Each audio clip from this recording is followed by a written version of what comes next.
Shabbat Shalom. Last Saturday was a historic day, perhaps not as exciting or as momentous as some of us would have wanted it to feel, given any number of circumstances, but it was nonetheless historic. Alyssa and I brought our older daughter into our family room to watch Vice President-elect Harris's speech. It was not the speech we were figuring she would have been watching as a 2-year-old, but we called our 6-year-old in with joy and purpose. May she not know anything but these moments, and may she come to see them as routine. And this brings us to our portion, Chayei Sarah, the life of Sarah. Yet, we do not see or hear from Sarah in our portion, only the words that reach us from beyond the grave. Our portion begins by telling us that our matriarch Sarah has died and that she lived 127 years. 2 verses. And with the 3rd verse of the portion, the Torah shifts its focus to Abraham, who lies down at her side to mourn and to cry for her. These are expressions from Abraham we are not used to seeing him. The word for mourn is the word we use today, lispod, to eulogize. What did he say?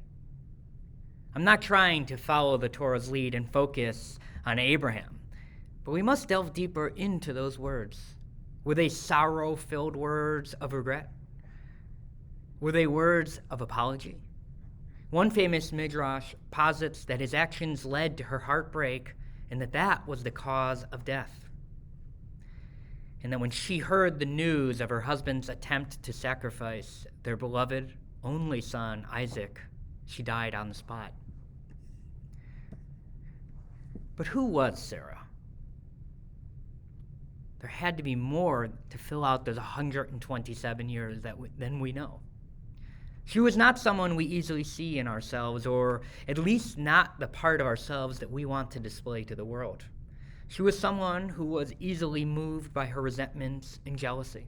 She laughed at God, at the idea of having a child and seemingly the enjoyment of physical intimacy at her advanced age. And then she tried to lie about laughing.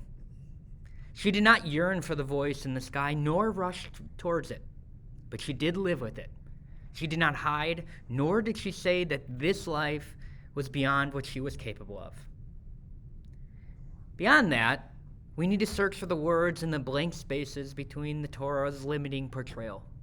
It is fun and meaningful to write midrashim, the tales that fill in the dark locations of the Torah's interest. But in the end, sometimes facts on the ground are what we need. Yet I think Sarah understood where her influence and that legacy, one we remember 3 times a day, really did compel her secondary role to the foreground. Kierkegaard read the Akedah, the binding of Isaac, which we read about last week, and was taken by Abraham's ability to rise above the ethical law, and that our patriarch transcended the ethical law for a divine decree.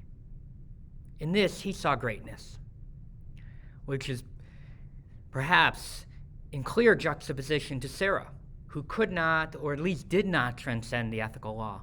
She really even struggled with it, which, at least for me, is what draws me to her.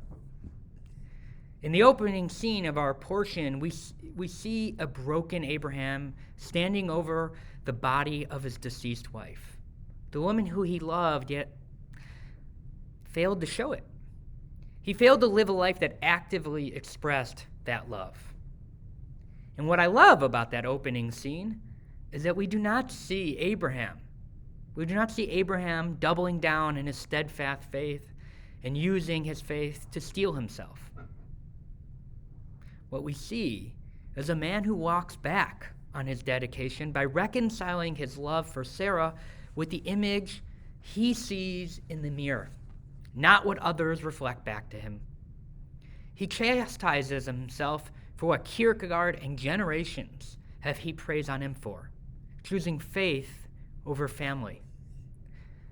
The ultimate expression of Abraham's humanity came not on a mountaintop, nor from a divinely guided journey, but in the recognition and reconciliation between him and fatally flawed actions, of his life with that of Sarah's, and a life of missed opportunities and misunderstood voices.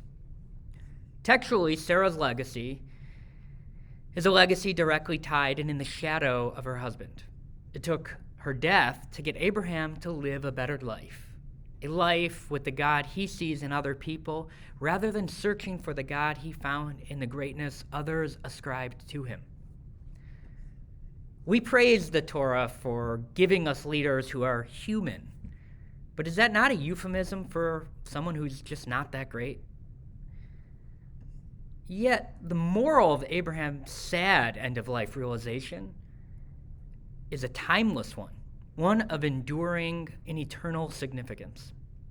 It is not trite or a cliche realization that love and meaning are more often found, not in public greatness and the cachet that carries, but in the family you're a part of. Of course, bringing meaning, healing, or hope to others is and can be impactful. But there is truth and great wisdom in what Dorothy said.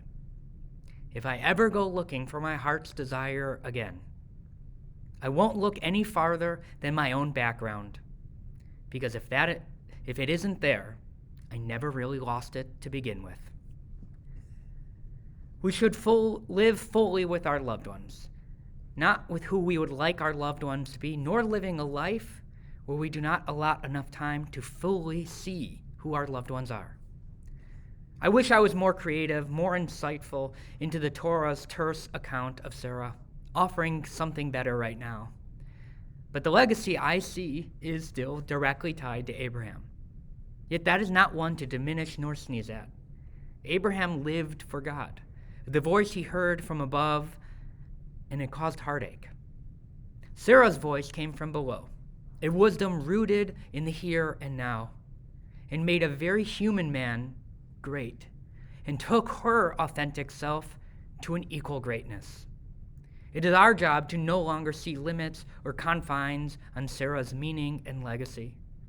The Torah's glass ceiling was lower, but if we continue to see in her the fullness of the words on the page and the cavernous spaces in between, all of our people's journey will truly be one for a blessing.